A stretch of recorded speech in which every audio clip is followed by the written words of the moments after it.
नमस्कार भाई दोस्तों। जो 11 साल में नहीं है ना, पहली बार एक चमत्कार होया है। सबको पता है पिछले 11 साल से किसकी सरकार चल रही, बीजेपी की सरकार चल रही है। कितने ही घोटाले हुए, कितने पुल ढह गए, मंदिर ढह गए, कितने एयरपोर्ट ढह गए, लेकिन कभी अपनी गलती नहीं मानी शेरों ने। पहली बार गलती मानी है। इसका मतलब उल्टा वक्त आ गया इनका। उल्टी गंगा पहाड़ की तरफ चढ़ने लगे भी इनके, चढ़ने लगे। मोदी जी का वैसे टाइम हो रहा है, वो दूसरी तरफ बोल रहे हैं गडकरी को प्रधानमंत्री बनाएंगे। मैंने तो उस दिन बयान दिया था, तभी बोल दिया था भाई गडकरी प्रधानमंत्री की रेस में आ गया है, जो उसने बयान दिया था। ठीक है ना, आरएसएस के उसमें मुख्यालय में बयान दिया था ना, जो उसी से पता लग गया था प्रधानमंत्री की दौड़ में ये आ चुके हैं।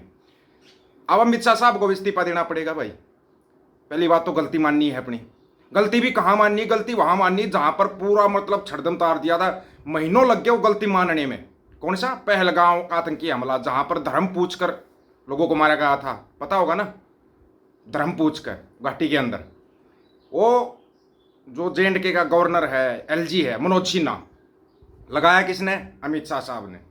आज श्रीमान जी ने आज बोलिया है, आज यही आप अब जाके उसने बोलिया है कि हाँ हमारी गलती थी जो पहलगांव का होया था। अच्छा, किसके अंडर में आती है? गृह मंत्रालय के अंडर में। गृह मंत्री साहब कौन? अमित शाह साहब। जो जे.एंड.के की गवर्नमेंट, कोई भी गवर्नमेंट भी बनती है ना, वो भी गृह मंत्री के अंडर में आती है। सारी चीज़ों को सुनते जाना। किसकी जिम्मेवारी थी फिर? गृह मंत्री साहब की जिम्मेवारी थी। अमित सिन्हा बोल रहा है कि वहाँ पर घाटी में नहीं वहाँ चौकी बनाने की जगह नहीं है। क्यों नहीं है? जे.एंड.के का चप्पा चप्पा जानते हैं हम, और हम भी उस घाटी में गए हुए हैं। ये मत कहो कि वहाँ रहने की जगह नहीं है। अच्छा, एक टूरिस्ट पैलेस और वहाँ रहने की जगह नहीं है। किसकी जिम्मेवारी थी वहाँ पर चौकी बनाने की? चौकी बनाने की जिम्मेवारी किसकी थी? गृह मंत्री साहब की। क्यों नहीं बनाई आज तक चौकी? क्यों नहीं बनाई आज तक? धारा 370 हटने के बाद तो सब कुछ गृह मंत्री के अंडर में आ रहा है वहाँ का, जे.एंड.के का। तुम वहाँ के खनिजों को बेचने के लिए तो चल देते हो। वो 370 हटाई थी, उसका भी पता, सबको पता। राज का जिसको ना पता हो वो भी समझ जाना। एलजी साहब बोल रहे हैं दुर्गमी एरिया है, पहाड़ी एरिया है, खतरों से जाना पड़ता है, ये है, फलान है, ढिमकान है। श्रीनगर में इतनी आर्मी रहती है जिसकी कोई लिमिट नहीं।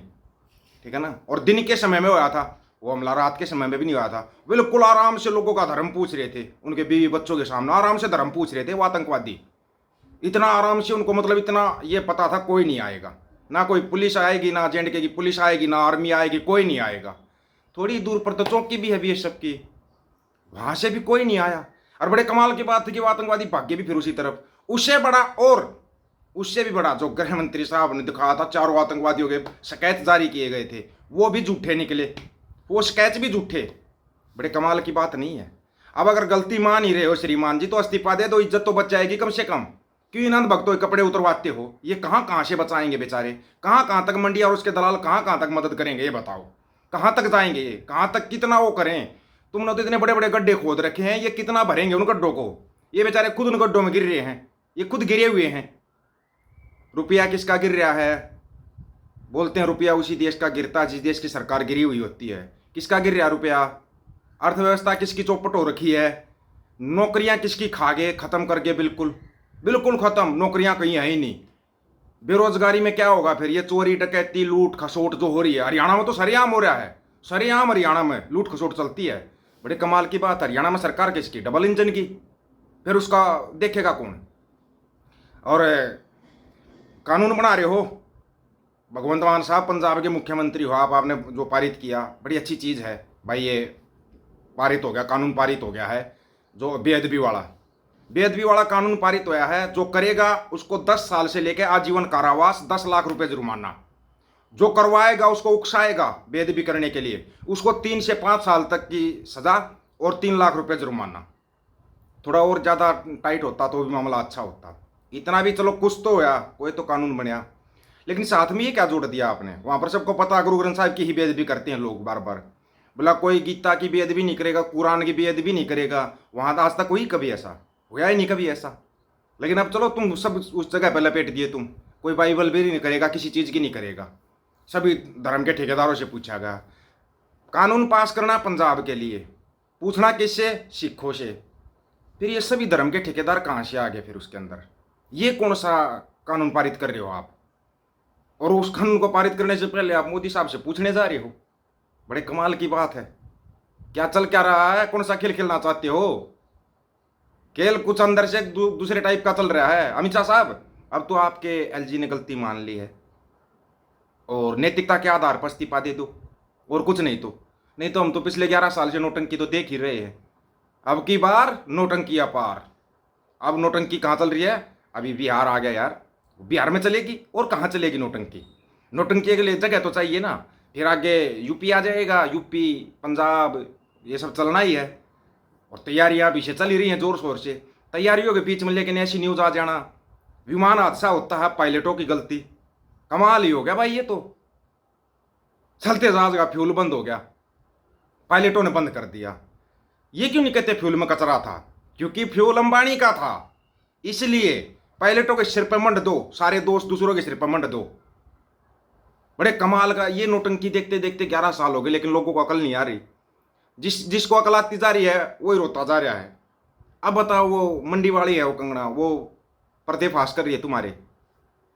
कहीं कहीं ना कहीं तो फंसे हुए हो, कहीं ना कहीं कुछ तो गड़बड़ है। वो बोलती है मेरे को तो मजा ही नहीं आया एमपी बन के। बताओ, अब इसमें भी गलती मंडी वालों की है, उसको चुन दिया मंडी वालों ने। मंडी वाले अपनी शिकायत लेकर पहुंचते थे, बोले मैं क्या करूं, मेरे पास तो कुछ भी नहीं है। वहीं पर एक सिंह साहब है जो हजारों कुंटल दाल, हजारों कुंटल चावल, कंबल, हजारों कंबल, बर्तन भांडे सब कुछ दे रहे हैं। वो कहां से दे रहा है? वो तो कोई एमपी भी नहीं है, एमपी भी नहीं है वो तो। बड़ी कमाल की बात हो रखी है भाई। फिर भी समझ में नहीं आ रहा क्यों अमेरिका इतना फेवर करता है सिखों का, क्यों कनाडा करता है, क्यों इंग्लैंड करता है। पता है क्यों ट्रंप इतना चाहता है सिखों को? उसने देख क्या, जो अभी अमेरिका के अंदर जो जंगलों में आग लगी थी ना, वहां पर जो बिजनेसमैन है, सिख बिजनेसमैन, उन्होंने मदद की है लोगों की। मकान बना बना के दिए हैं, मकान बना बना के। और खाने की तो आपको पता ही है, खाने की तो कमी रखते ही नहीं है, कभी नहीं रखते। वो इसलिए फेवर करते हैं, इसलिए वो खालसा राज का फेवर करते हैं। इसलिए ट्रंप कहता है कि मेरा बस चले तो अमेरिका के एक गली के अंदर एक गुरुद्वारा साहिब बना दूं, ताकि अमेरिका में कोई भूखा ना सोए। और आप लोगों को क्या दिख रहा है? गुरुद्वारा साहिबों का पैसा भी हड़प करना है ना, मंदिरों का करते हो, अब मस्जिदों का भी करने लगे, मस्जिदों का भी करने लगे, बचे गुरुद्वारा साहिब। अब तुम्हारी नजर इनके ऊपर है। गारंटी इस चीज की, ये जिस दिन बनेंगे पंजाब के अंदर, छोड़ेंगे नहीं ये, बिल्कुल भी नहीं छोड़ेंगे, खत्म कर देंगे हर चीज को। और वो 40,000 एकड़ जमीन नहीं है, 65,000 एकड़ जमीन है। वाह, 65,000।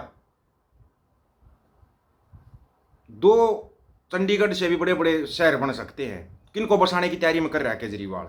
सवाल करो, भगवंत मान से सवाल करो, कैसे एक्वायर कर रहा है? तो जमीन को कैसे बेच रहा है बता? खेती की जमीन, वो भी 65,000 एकड़। मतलब हर बार तुमने तोड़ना पंजाब ही है, और कुछ नहीं तोड़ना तुम्हारे को, बस वही तोड़ना है। मोदी साहब आपकी तो चलो उम्र ही होगी, और इस्तीफा दे देते उम्र से पहले तो और भी अच्छा लगता। अमित शाह साहब आप भी इस्तीफा देते हो नैतिकता के आधार पर, नैतिकता के आधार पर मांग रहे हैं इस्तीफा, ऐसे नहीं मांग रहे। आप लोग बड़े इस्तीफे मांगते थे, कहीं पुल गिर गया, रोड फट गया, इस्तीफे मांग लेते थे। चलो हम तो, हमारे को तो पता है, हम तो उस पुल की तरफ जाएंगे भी नहीं जो आपकी सरकार में पुल बनाया होगा ना, उस पुल की तरफ हम भूल कर भी नहीं जाएंगे। हमारे पता हो गिरेगा। तुमने जो जो चीज बनाई, तुमने जो रोड बनाए हैं, उन पर भी नहीं चलेंगे। वो पता है पहली बारिश में फट जाएंगे, वो गाड़ी की गाड़ी नीचे जाएगी। बड़े कमाल की बात है, फिर भी लोगों की आंखें नहीं है। आप लोगों की क्या राय है इसके बारे में? आप अपनी राय रखना, आपकी राय का इंतजार रहेगा। आपकी राय बड़ी महत्वपूर्ण है। सभी साथियों को राम राम, नमस्कार, आदाब, सत श्री अकाल। वीडियो को ज्यादा से ज्यादा शेयर, चैनल को सब्सक्राइब और बेल आइकन को जरूर दबाना दोस्तों। ऑफिशियल दीपक फौजी यूट्यूब चैनल, बात हक और सच की करेंगे, हक सच की बात हम करेंगे। वीडियो को शेयर करने की जिम्मेदारी आप लोगों की है।